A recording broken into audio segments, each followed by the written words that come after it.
Good evening students, कैसे हैं सभी। आई होप अच्छे होंगे। आज थोड़ी तबीयत डाउन थी, लेकिन सोचा कि बच्चों के लिए इम्पोर्टेंट क्वेश्चन जो हमने सर्च किए हैं, बनाए हैं, उनको एक बार हम शेयर कर लें। तो students, you are most welcome in Purv classes KTP। Today we will discuss about the most important question of the 10th class social science। Students, ये वेरी इंपॉर्टेंट क्वेश्चन है जो बोर्ड के एग्जाम में पूछे जा सकते हैं। तो इसके लिए हम एक सीरीज लेकर आ रहे हैं जो वेरी शॉर्ट क्वेश्चन की सीरीज है, जिसके अंदर इसी के अंदर ही वो कोई भी ऑप्शन देकर आपसे ऑब्जेक्टिव क्वेश्चन पूछ सकता है या फिर फिल इन द ब्लैंक्स पूछ सकता है और वन वर्ड के क्वेश्चन भी इसके अंदर से पूछ सकता है। Students, these are very important questions, so please learn very carefully। First जो क्वेश्चन पूछा जाता है स्टूडेंट्स, हम बात कर रहे हैं इंपॉर्टेंट क्वेश्चन की। पहला क्वेश्चन है, where did the Jallianwala massacre take place. यानी कि जलियांवाला जो मैसेकर हुआ, नरसंहार हुआ, हत्याकांड हुआ, वो किस स्थान पे हुआ। ऑप्शन आपको दे दिया जाएगा, कोई भी ऑप्शन उठा के दे देंगे। लाहौर, बी दिल्ली, सी लखनऊ, डी अमृतसर। तो स्टूडेंट्स, इसका करेक्ट आंसर जो आएगा वो आएगा अमृतसर। अमृतसर करेक्ट आंसर है। और अमृतसर में गोल्डन टेम्पल भी है। गुरुद्वारा है सिखों का।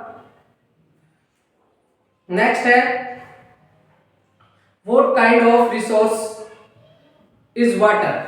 यानी कि जो वाटर वो किस प्रकार का रिसोर्स है।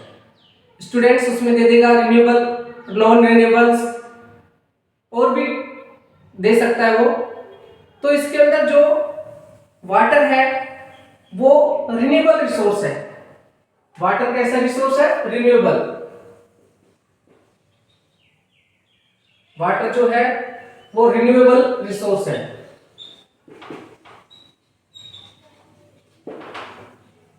थर्ड क्वेश्चन है, what kind of resources water हो गया।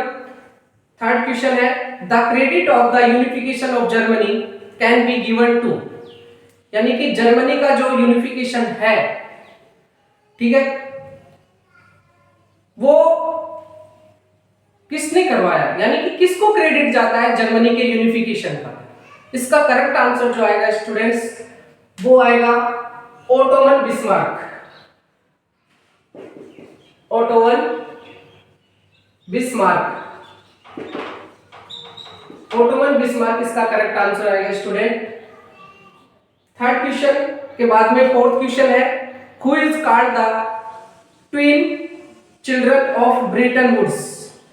कि जो ब्रेटन वुड के ट्विंस चिल्ड्रन, जुड़वा बच्चों के रूप में किसे जाना जाता है। तो इसका करेक्ट आंसर जो आएगा स्टूडेंट्स, वो आएगा IMF। ठीक है, IMF आएगा, जिसका फुल फॉर्म होता है international monetary fund. International monetary fund correct answer आएगा ये स्टूडेंट्स। कि जो ट्विंस कांड के रूप में ब्रेटन वुड्स के जो जुड़े बच्चों के रूप में जाना जाता है, वो किसे जाना जाता है, वो IMF इंटरनेशनल मॉनेटरी फंड आएगा। Which is the most important soil of India. अगर हम ज्योग्राफी के क्वेश्चन की बात करें, ये उससे पहले हमने जो वाटर रिसोर्स वाला पूछा वो भी ज्योग्राफी का था, और वो बाकी के जो क्वेश्चंस थे वो हिस्ट्री से संबंधित थे। नेक्स्ट ज्योग्राफी का क्वेश्चन वो पूछ लेगा कि which is the most important soil of India. India की सबसे महत्वपूर्ण सॉइल कौन सी है। तो इंडिया की सबसे महत्वपूर्ण जो सॉइल है वो आएगी एलुवियल। स्टूडेंट्स, एलुवियल जो सॉइल है वो करेक्ट आंसर है यहां पर। नेक्स्ट क्वेश्चन आएगा 6 वाला, वो आएगा in which year a special tiger project was launched for the conservation of tigers, यानी कि टाइगर्स के कंजर्वेशन के लिए, संरक्षण के लिए गवर्नमेंट ने कौन सा प्रोजेक्ट, टाइगर जो प्रोजेक्ट था वो कब लॉन्च किया। टाइगर जो प्रोजेक्ट था गवर्नमेंट ने लॉन्च किया वो कब किया, किस ईयर किया। करेक्ट आंसर आएगा 1973 ईयर, 1973, 1973। और फॉरेस्ट कंजर्वेशन एक्ट जो पास किया था गवर्नमेंट ने वो 1972 में। तो ध्यान रखिए 1972 फॉरेस्ट कंजर्वेशन एक्ट और 1973 टाइगर प्रोजेक्ट, टाइगर को कंजर्व करने के लिए। नेक्स्ट क्वेश्चन है स्टूडेंट्स 7 वाला कि when was Sinhalese declared the official language in Sri Lanka, यानी कि श्रीलंका के अंदर जो सिंगली भाषा थी उसको ऑफिशियल भाषा का दर्जा कब दिया गया। करेक्ट आंसर इसका आएगा इन 1956 सिंगली भाषा को दर्जा दिया गया।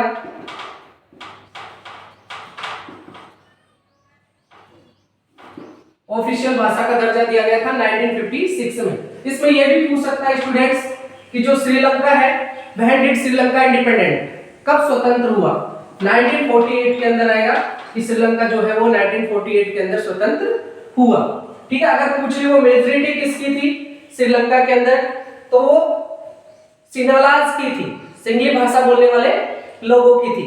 ये भी ध्यान रखेंगे, इसका भी करेक्ट आंसर यही है। नेक्स्ट 8 वाला जो क्वेश्चन है स्टूडेंट्स वो है in how many ways are federal government form. देखिए कि जो फेडरल गवर्नमेंट है वो किसने फॉर्म में चल रही है। अगर हम बेटा बात करें मुख्य रूप से तो जो गवर्नमेंट है उसके 3 बताए गए हैं, फेडरल गवर्नमेंट के 3 हैं। लेकिन अगर हम एनसीईआरटी अपनी बुक की बात करें तो उसमें 2 फॉर्मेट बताए गए हैं कि 2 भागों में चल रही है, 2 चीजों से चल रही है। ठीक है, सेंट्रल और स्टेट्स में। तो आपको पता है इसमें 2 करेक्ट आंसर आएगा, 2 करेक्ट आंसर आएगा। क्वेश्चन दोबारा सुन ले, in how many ways are federal government formed. Next question है on what thinking is communal politics based, यानी कि जो कम्युनल पॉलिटिक्स है वो किस, उसके जो विचार है वो किस बेस पर होते हैं। इसका करेक्ट जो आंसर आएगा वो आंसर है इसके अंदर, आपको पता है कि ये जो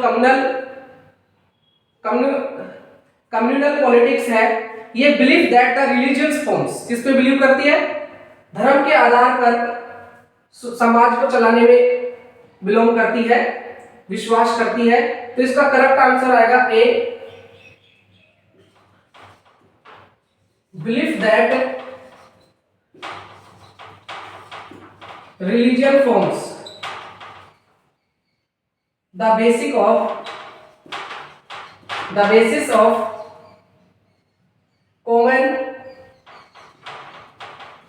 common identity।